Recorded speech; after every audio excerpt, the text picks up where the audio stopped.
Welcome to easy tips kitchen. ഇന്ന് ഞാൻ വന്നിരിക്കുന്നത് വളരെ പെട്ടെന്ന് തന്നെ തയ്യാറാക്കി എടുക്കാൻ പറ്റുന്ന ഒരു എഗ്ലെസ് സീബ്ര കേക്കിന്റെ റെസിപ്പി ആയിട്ടാണ്.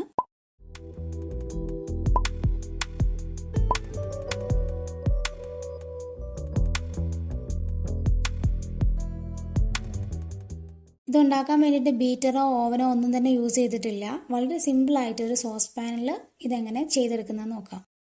ഇനി ഇതിന്റെ ബാറ്റർ റെഡിയാക്കുന്നതിന് വേണ്ടിയിട്ട് ഒരു മിക്സിംഗ് ബൗളിലേക്ക് 1/2 കപ്പ് സൺഫ്ലവർ ഓയിൽ ചേർത്ത് കൊടുക്കുന്നുണ്ട്. അതുപോലെ തന്നെ 1 കപ്പ് ഫ്രഷ് മിൽക്കും കൂടെ ചേർക്കുന്നുണ്ട്. ഇനി ഇതിലേക്ക് വേണ്ടത് 2 ടീസ്പൂൺ വിനെഗർ ആണ്. അത് ഈ സമയത്ത് ചേർത്ത് കൊടുത്തിട്ടുണ്ട്. ഇനി നന്നായിട്ടൊന്ന് മിക്സ് ചെയ്ത് കൊടുക്കുക.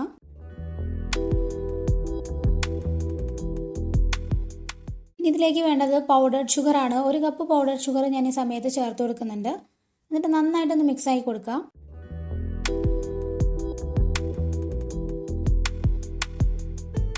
ഇനി ഇതിലേക്ക് 1 ടീസ്പൂൺ ചോക്ലേറ്റ് എക്സ്ട്രാക്ട് ചേർത്ത് കൊടുക്കുന്നുണ്ട്. വാനില എസൻസ് ഉണ്ടെന്നുണ്ടെങ്കിൽ അത് 1 ടീസ്പൂൺ ചേർത്ത് കൊടുത്താൽ മതി. എന്നിട്ട് നന്നായിട്ടൊന്ന് മിക്സ് ചെയ്ത് കൊടുക്കുക. ഇനി ഇതിലേക്ക് നമുക്ക് ഡ്രൈ ഇൻഗ്രീഡിയൻസ് വേണം ചേർത്ത് കൊടുക്കാൻ വേണ്ടിയിട്ട്.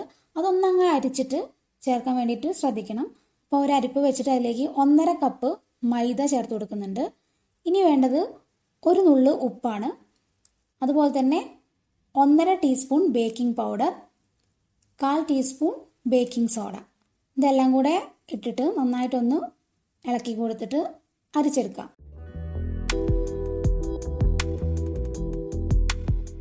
ഇനി ഇതൊന്ന് നന്നായിട്ട് മിക്സായി കൊടുക്കുക. ഒരു വിസ്ക് ഉപയോഗിച്ചാൽ മതി, ഹാൻഡ് വിസ്ക് ഉപയോഗിച്ചാൽ മതി. എന്നിട്ട് നന്നായിട്ട് മിക്സായി കൊടുത്തിട്ട് വളരെ സോഫ്റ്റ് ആയിട്ടുള്ളൊരു ബാറ്റർ, ഇതാണ് ഇതിൻ്റെ ഒരു കൺസിസ്റ്റൻസി. ഇത് കണ്ടില്ലേ? എന്നിട്ട് വേറൊരു ബൗൾ എടുത്തിട്ട് ഇതിൻ്റെ പകുതി ഭാഗം ബൗളിലേക്ക് മാറ്റി കൊടുക്കുക. കൊക്കോ പൗഡർ ചേർക്കാൻ വേണ്ടിയിട്ടാണ് ഇങ്ങനെ ചെയ്യണത്. അപ്പം മെഷർമെൻറ്റ് കറക്റ്റ് ആവാൻ വേണ്ടിയിട്ട് പ്രത്യേകം ശ്രദ്ധിക്കുക.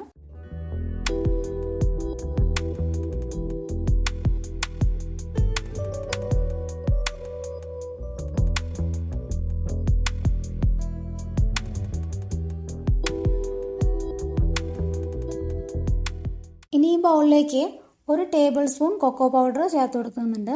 അതുപോലെ തന്നെ 1 ടേബിൾ സ്പൂൺ ഫ്രഷ് മിൽക്കും കൂടെ ചേർത്ത് കൊടുക്കുന്നുണ്ട്.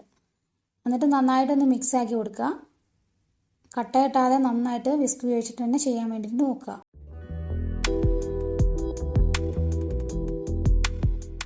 ഇപ്പം ബാറ്റർ റെഡി ആയിട്ടുണ്ട്. ഇത് അങ്ങോട്ടേക്ക് മാറ്റി വെക്കാം. അപ്പോൾ നമ്മുടെ 2 ബാറ്ററും റെഡി ആയിട്ടുണ്ട്. ഇനി നമുക്ക് കേക്ക് ഉണ്ടാക്കാനുള്ള സോസ് പാൻ ഗ്രീസ് ചെയ്തെടുക്കാം.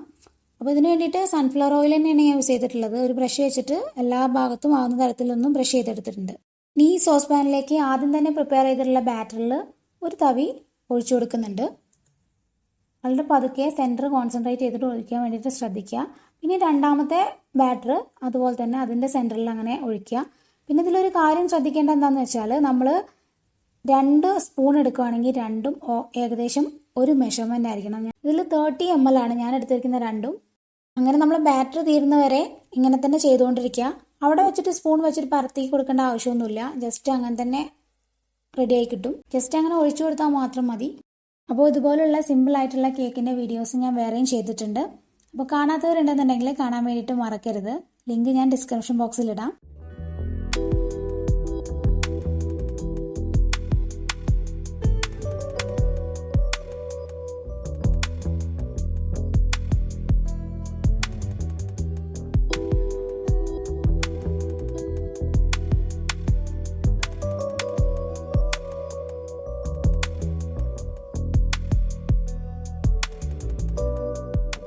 അങ്ങനെ അവസാനത്തെ ബാച്ച് ബാറ്റർ ഞാൻ ഒഴിച്ചു കൊടുത്തിട്ടുണ്ട്. ഇനി ഒന്ന് ടാപ്പ് ചെയ്തെടുക്കണം. ഇനി ഈ ഒരു ഡിസൈൻ മതി എന്നുണ്ടെങ്കിൽ ഇത് തന്നെ മതി. ഇതുപോലെ തന്നെ ബേക്ക് ചെയ്തെടുക്കാം. അല്ലാന്നുണ്ടെങ്കിൽ ഒരു സ്ക്യൂവർ എന്തെങ്കിലും യൂസ് ചെയ്തിട്ട് അത് ഇതുപോലെ ചെയ്തെടുത്താൽ മതി. അപ്പോൾ ഒരു പ്രത്യേക ഭംഗി കിട്ടും. ഇനി ഇങ്ങനെ ഡിസൈൻ ചെയ്ത ശേഷം ഒന്ന് ടാപ്പ് ചെയ്യുകയാണെങ്കിൽ കുറച്ചും കൂടെ നല്ലതാണ്.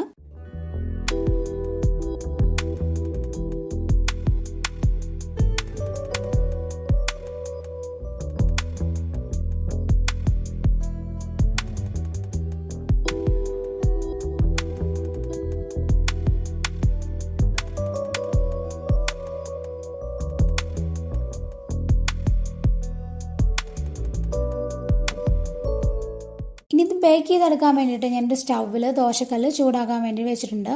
അതിൻ്റെ മേലേക്കാണ് ഞാൻ ഈ ഒരു സോസ് പാൻ വെക്കുന്നത്. അപ്പോൾ അതിൻ്റെ മേലെ ഒരു ഹോൾ ഉണ്ടെന്നുണ്ടെങ്കിൽ അതൊന്ന് അടച്ചോളൂ.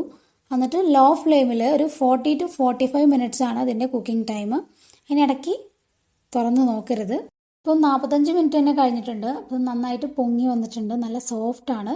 അപ്പോൾ ഇനി ഇതൊന്ന് പുറത്ത് വെച്ചിട്ട് ഒന്നങ്ങ് ചൂടാറിയ ശേഷം നമുക്ക് കമിഴ്ത്തിടാം. ഇത് കണ്ടില്ലേ, കറക്റ്റായിട്ട് നല്ല പൊങ്ങി നല്ല സോഫ്റ്റ് ആയിട്ട് വന്നിട്ടുണ്ട്. ഇടയ്ക്ക് ഈ സൈഡെല്ലാം വിട്ട് വന്നിട്ടുണ്ട്. നമ്മൾ കത്തിയൊന്നും യൂസ് ചെയ്യേണ്ട ആവശ്യമില്ല. ഇനി ഇതൊന്ന് കമിഴ്ത്തിയെടുക്കാം.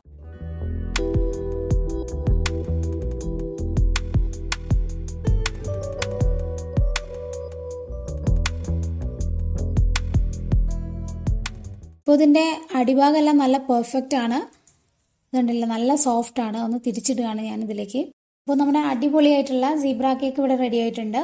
അപ്പോൾ ഇനി നമുക്കിത് കട്ട് ചെയ്തിട്ട് സെർവ് ചെയ്യാം.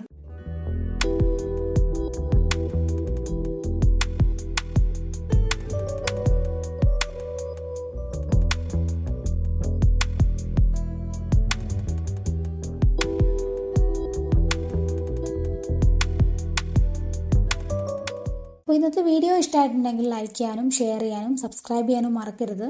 പിന്നെ സബ്സ്ക്രൈബ് ചെയ്യുന്ന സമയത്ത് തൊട്ടടുത്തൊരു ബെല്ലൈക്കൺ കാണും. അതും കൂടെ ക്ലിക്ക് ചെയ്ത് കഴിഞ്ഞാൽ ഞാൻ അപ്ലോഡ് ചെയ്യുന്ന വീഡിയോസ് നിങ്ങൾക്ക് നോട്ടിഫിക്കേഷനായിട്ട് ലഭിക്കും. മിസ് ചെയ്യാണ്ട് കാണാനും പറ്റും. Thanks for watching easy tips kitchen.